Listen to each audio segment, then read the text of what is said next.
Good morning, students. Welcome to the SGPS online classes. This is class 6, subject essays, chapter 3rd of civics, the government.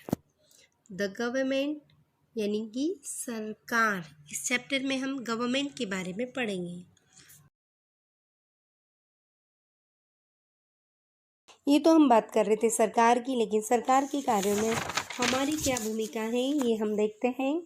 It is not only important to abide by the laws of the country, but it is also very important to understand the reason behind the formation of the laws that the government make for us. केवल यही ज़रूरी नहीं है कि हम जो सरकार के द्वारा कानून बनाए गए उनका पालन करें, पर इट इज़ इम्पोर्टेंट, यह भी ज़रूरी है कि हम समझें उन कानूनों के बनाने के पीछे क्या रीज़न है जिसके लिए सरकार ने इसे बनाया है। Since all of us are not educated in the field of law, क्योंकि हम सभी कानून के क्षेत्र में शिक्षित नहीं है। It is duty of the people to elect to explain the laws, क्योंकि हम सभी कानून के क्षेत्र में इतने शिक्षित नहीं हैं, तो ये लोगों का कर्तव्य है कि वो उन कानूनों को समझें, देयर एडवांटेजेस, उनके लाभ, उनकी हानियों को समझें और समझाएं। Since we have to rely on our elected representatives, और हमें केवल क्योंकि हमें पूरे समय हमारे इलेक्टेड रिप्रेजेंटेटिव्स, हमारे द्वारा चुने हुए प्रतिनिधियों पर निर्भर रहना पड़ता है। तो it becomes important that we choose the right people. तो ये बहुत ज़रूरी है कि हम सही व्यक्ति को चुने सरकार के लिए। In democratic countries like India, लोकतांत्रिक देशों जैसे कि इंडिया में, United States of America, United Kingdom, UK आदि में, people play an active role in functioning of the government. लोग बहुत ही सक्रिय भूमिका निभाते हैं सरकार के कार्यों में। People decide who will govern over them, लोग निर्णय लेते हैं कि उनके ऊपर कौन शासन करेगा। इन मैनी कंट्रीज़, कई सारे देशों में, that to fight for their rights, लोगों को अपने अधिकारों के लिए लड़ना पड़ता। Women did not have the right to vote in many countries, even कई सारे देशों में टिल द 20th सेंचुरी, 20वीं शताब्दी तक कई सारे देशों में महिलाओं को तो वोट करने का अधिकार भी प्राप्त नहीं था। The suffragette movement of the early 20th century was associated with the demand by women seeking the right to vote। और ये suffragette movement तो जो नारी मताधिकार आंदोलन था, ये 20वीं शताब्दी के शुरुआती दौर में था, जिसमें महिलाएं अपने लिए वोट करने के अधिकार की डिमांड कर रही थी। इसके बाद but we have not always had the right to choose our government, लेकिन हमारे पास शुरू से ही अपने प्रतिनिधि चुनने का अधिकार नहीं रहा है। For a very long period, बहुत लंबे समय तक, we are under the British Raj, हम ब्रिटिश लोगों के अंडर में हम रहे हैं। हमने गुलामी की जंजीरों को तोड़ा और फिर हमारा देश आज़ाद हुआ। And had to follow the rules and regulation set by the British in India.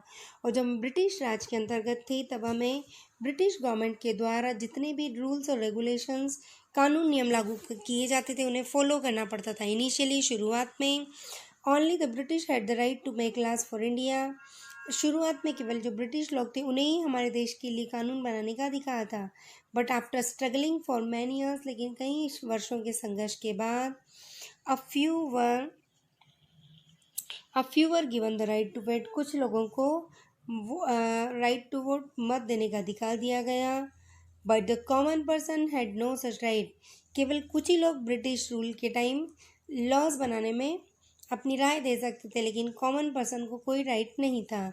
और therefore when India gained freedom, और इसीलिए जब भारत को स्वतंत्रता प्राप्त हुई from the British in 1947, British Raj से, अंग्रेजों से 1947 में, the leaders of independent India decided to have a democratic form of government, तब भारत के नेताओं ने लोकतांत्रिक सरकार को चुनने का निश्चय किया। Where every person would have a say, जहाँ पर प्रत्येक व्यक्ति को बोलने का अधिकार हो।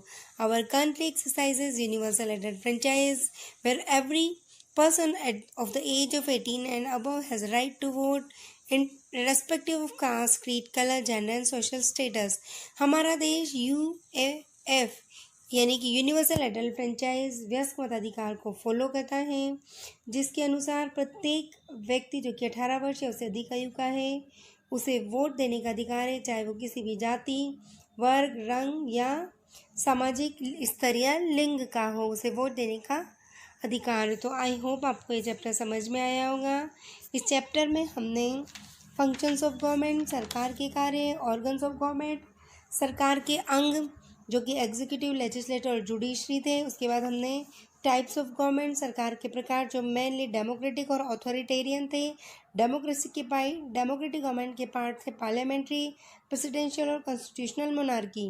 और ऑथोरिटेरियन गवर्नमेंट के जो टाइप थे वो थे मोनार्की, मिलिट्री और एलाइट बेस्ड और डिक्टेटरशिप। इसके हमने बाद लेवल्स ऑफ गवर्नमेंट पढ़ी। हमारे देश में गवर्नमेंट के कार्य को 3 levels, national level, state level और लोकल लेवल पे डिवाइड किया गया है। उसके बाद हमने गवर्नमेंट में लोगों की भूमिका यानी हमारा खुद का क्या रोल होना चाहिए वो पढ़ा। आई होप आपको चैप्टर समझ में आया होगा। If you have any doubt you can ask. इस चैप्टर के साथ PDF में आपको नोट्स, एक्सरसाइज और क्वेश्चन आंसर्स सेंड कर रही हूँ। I hope you are doing your work regularly. Okay, thank you. Have a nice day and take care of yourself.